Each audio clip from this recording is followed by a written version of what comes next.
From WFSB, Connecticut's #1 local news, this is Channel 3 Eyewitness News This Morning. Good morning, everyone, and it's Tuesday, December 27th. Thank you for being here. I'm Wendell Edwards. We are learning more this morning about the fallen North Haven firefighter. 46-year-old Matt Worst died while fighting this house fire on Quinnipiac Avenue yesterday morning, and now his community is mourning his incredible loss.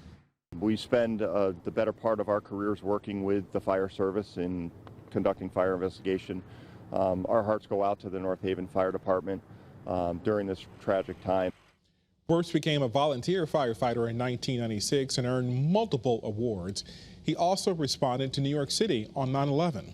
Loved ones who called him Matty remember him being as funny, talented, and larger than life. At this time, investigators are still trying to find out what caused the fire, and procession plans are still being figured out at this time. Some developing news in Waterbury now. Police are investigating a shooting that left one man dead. This all happened on Walnut Street around 8:30 last night. Police officers found 2 men with gunshot wounds there. One was pronounced dead at the scene. The other is still in the hospital this morning with injuries. If you have any information on this shooting, please call police immediately. We have an update now from West Hartford about a 2-car crash on Christmas Day. Police say they now know the names of the victims. 17-year-old Raheem Nelson, his mom, 52-year-old Faye Dawson Judkins, and 55-year-old Novelette Bailey all died as a result of that crash. This and other recent crashes have led town officials to consider starting a new task force on traffic and pedestrian safety. In fact, over the last week in West Hartford, there were 2 other deadly crashes. Town hopes the new task force will help fight distracted and reckless driving habits. Police have arrested this man and woman accused of sex trafficking minors through Connecticut. Teresa Martinez and Eugene Luaney have both been charged with commercial sex abuse of a minor. Monday's arrest comes after a year-long investigation that began with an anonymous tip to the Department of Children and Family Services. In Derby now, an update on that deadly hit-and-run crash on Division Street. Officials say the victim, identified as 61-year-old John Jepson, has died. Police say more charges are now expected for the driver who just took off from the scene. And a fire in Groton left the second story of a home severely damaged. Crews were first called to that home on Benham Road just after 10:30 Monday morning. One person was taken to the hospital for evaluation, but all other residents got out with no injuries. Firefighters were able to contain most of that damage to the second floor. The Christmas holiday rush is over, but there is a mass rush at airports as people try to get home. But now that's turned into a nightmare. Southwest Airlines canceled nearly 3,000 flights just yesterday alone after a major phone issue. The airline says that people should be expecting more cancellations and delays for several more days. Southwest did say it's cutting back on its flight schedule until it can resume its normal operations.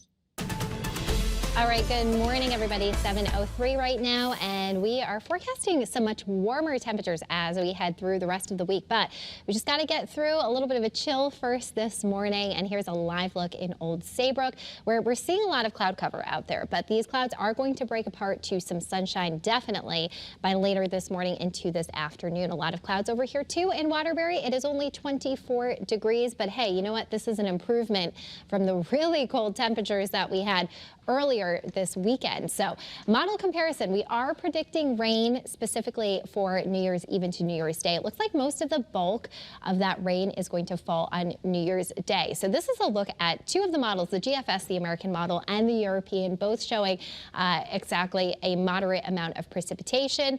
We'll be keeping you posted, of course, on that timing, and what we're expecting is a lot of people do have plans for the new year. So early warning pinpoint Doppler scanning everything nice and dry out there this Tuesday morning. And yes, we are expecting those warmer temperatures once again in the mid-50s by New Year's Day on Sunday, which is pretty incredible for this time of the year. 31 degrees also in New Haven, where we are seeing a good amount of cloud cover, a little sliver of sunshine in the background in the Elm City. Temperatures are in the 20s, 22 degrees in Salisbury.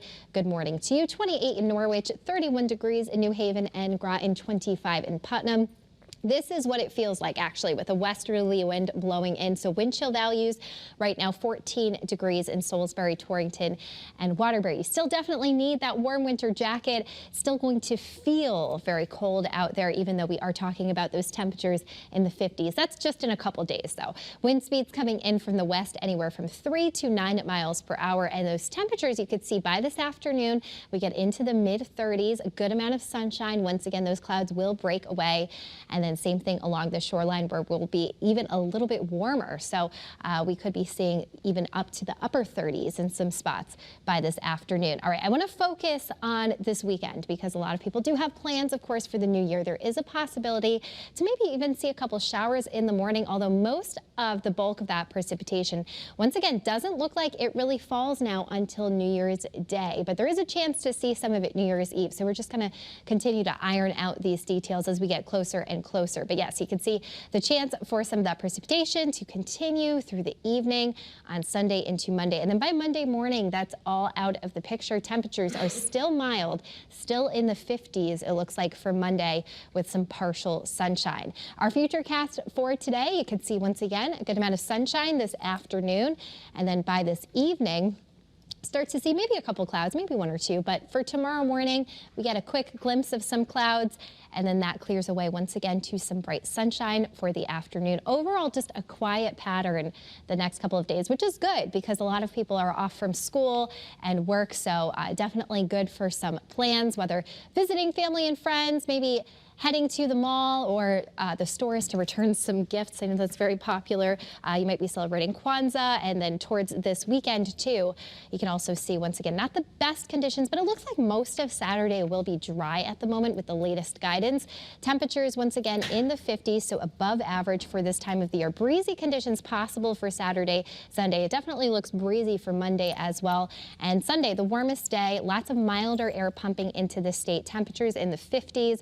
Once again, pack the umbrella, pack the rain jacket at the moment, although we'll be keeping you posted. And then Monday, once again, expecting to see some much needed sunshine after that weekend.